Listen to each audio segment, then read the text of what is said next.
Good morning, everyone. It's Glenn Kellaway coming to you from the basement. It is Friday morning. Weather's warming up finally a little bit here. All excited to go to a record show this Sunday. All excited to get a new piece of stereo equipment, which is now finding out coming in early next week. So please stay tuned for that. I am going to be definitely doing a video on that. That's the most exciting thing. Now, my good friend Larry Graves, the Canadian stud muffin, the legend, Larry Graves, put up a very interesting video yesterday, 10 perfect classic rock albums. Now, I really enjoyed his video. He had a lot of great choices, and it inspired me to do something similar. I was going to just do the same thing and piggyback on it, but for a while I've been kind of throwing the idea around of doing a video on masterpiece albums. Um, it's I haven't done it because I couldn't get my head around it, and then I just decided this morning, why don't I just look up the definition of what's the characteristics of a masterpiece? What does a perfect album? What should it? I mean, it's got to be special, right? It can't just be an album that you really like. It's got to be something that's just. So let me give you the characteristics I found on the internet, which I thought were kind of cool. Characteristics of a masterpiece: conveys a special type of originality, captures the imagination, stands the test of time, changes the way artists think about their work. A supreme achievement. The question was asked: is a masterpiece flawless? I would think yes, but it says no. It means extremely done. Extremely done. Definition of perfect: freedom from fault, having all the required or desirable elements, qualities, or characteristics as good as it is possible to be. So, using that as my criteria, I have picked 10 albums from my collection that I think are as close to masterpiece, close to perfection as you can get for my ears. So let's start ranking them down. Number 10 to number 1. Number 10, Van Morrison's Astral Weeks. This album just worked. I mean, Van's fresh off of a pop single, Brown Eyed Girl, and his work with them. So you're expecting Van to be kind of a rocker, a pop guy, a blues, or I don't know, whatever, just a mix of that kind of music. And then if you bought this album like I did when it first came out, expecting that sound with the Hammond organ and the harmonicas, and you ended up with a folky, jazzy, lyrically brilliant album that just is so good. I mean, it just works. It is, in my definition of a masterpiece, this is it. Every note is just perfect. It has a special mood. It puts you into a special place when you're listening to it. You're almost mesmerized, hypnotized, whatever, relaxed. It brings you into another state of mind, this album. There's not many that can do that.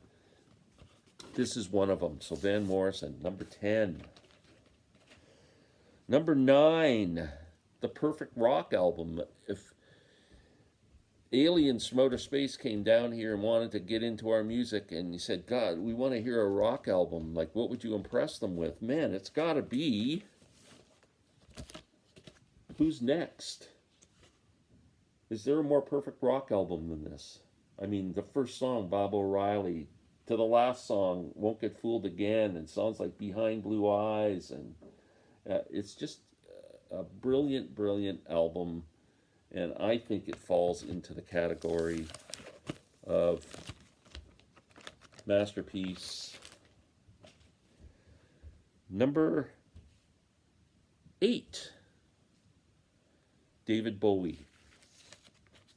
How can Ziggy Stardust not be considered a perfect album, a masterpiece? I mean, every song is brilliant, and it was so different for its time, and just moved everything in a different direction and turned Bowie into an absolute worldwide superstar. I mean, 5 years, Soul Love, Moon Age, Daydream, Starman. It ain't easy when you're going down. Lady Stardust, Star, Hang On to Yourself, Ziggy Stardust, Suffragette City, Wham Bam, Thank You Ma'am, and Rock and Roll Suicide. Mick Ronson, David Bowie. Always give Mick Ronson credit for this album. Ziggy Stardust, gotta be on the list. It's gotta be. Number 7, an album that I consider is a personal masterpiece. This might be me being a bit too selfish with this video. You guys can let me know. I know my friend Steve at All the World's a Stage will go right on, Glenn. You're absolutely correct. Steven Wilson's brilliant Hand Cannot Erase. He tells us a poignant story in this brilliantly. Lyrically fantastic. Musically interesting. I wouldn't change a note of this album. It's dynamic. It's dramatic. It's beautiful. It's angry. It's sad. It has every emotion that I can think of on one record, and it has to be listened to from start to finish. You cannot pick and choose and go on Spotify and sample a bit of this album. You have to listen to the whole thing, and you have to listen to it 10 times, and then you'll come away going that this is one of the greatest albums of all time. It's the only album released in the last 20 years that would be on my top 10 of all time albums. Everything else would be like classic stuff. Okay. Maybe a bit selfish on this one too, and I know some people will agree with me. I don't think there's a note on this album that isn't absolutely brilliant, perfect, a true masterpiece. In the Court of the Crimson King. I mean, just incredible virtuosic playing, incredible vocals from Greg Lake. Robert Fripp is a frickin' musical genius. Lyrically interesting. The songs stand up. Listen to the words to Epitaph. I mean, geez.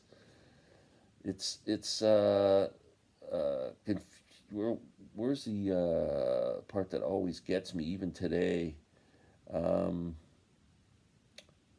The fate of all mankind I see is in the hand of fools. Does that line not stand up today more than any song lyric ever? I mean, come on. Okay. 1, 2, 3.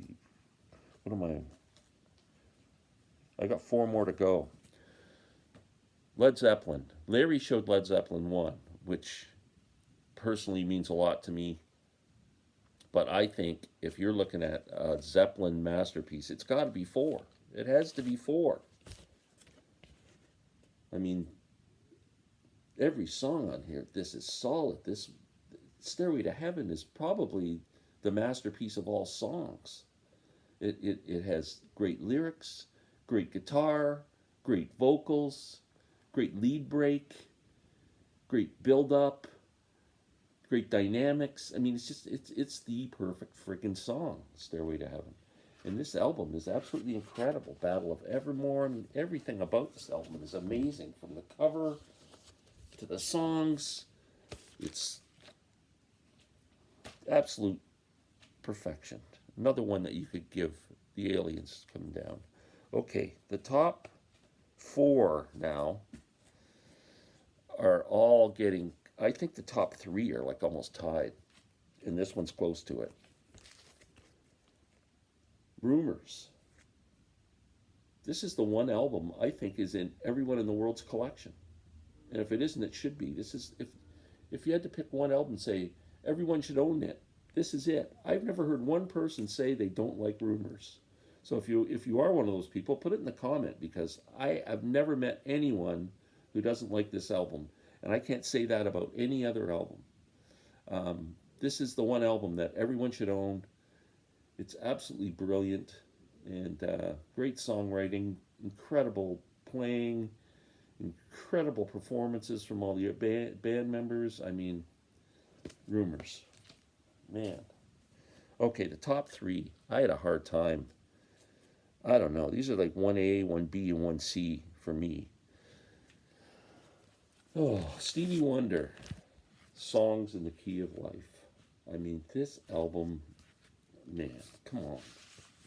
There's just nothing like it. It's just incredible. It's got, it's brilliant from start to finish. A double album that's just absolutely brilliant.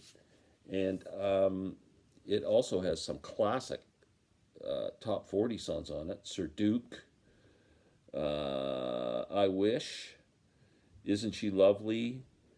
The last side, I think, is absolutely just one of the most brilliant sides of music ever. Nagila, I Am Singing, it's called. If It's Magic, absolutely brilliant song. As and Another Star, I mean, just incredible. This is just Stevie Wonder's masterpiece, and a masterpiece for all. Okay, 1A and 1B, I don't even know what to say. There's one I like better, so I'm going to put it last. Everybody will know what it is. But Dark Side of the Moon, if you don't include Dark Side of the Moon in masterpiece conversation, then you're sadly missing the point, I think. What can you say about Dark Side that hasn't been said? I mean, every note of this album, this just is, man, it's mind-blowing good. It's been mind-blowing good since 1973 when it was released, and it's still unbelievable. And number one for me is Sgt. Pepper. I mean, the definition of special type of originality, captures the imagination, stands the test of time. In my opinion, it does. Some people say some of it doesn't, but I think it does. Changes the way artists think. I mean, this was a big game changer. A supreme achievement, yes. Does it mean perfect? No, it means extremely well done. Freedom from fault, yes. Having all the required or desirable elements, quality, or characteristics as good as it can possibly be, yes. This is number one. Sorry, Dark Side. This is it. That's my masterpiece discussion. Talk amongst yourselves. Give me some more that you think, and they better be good choices. I'll be kind of questioning you on these. So, thanks. Talk soon.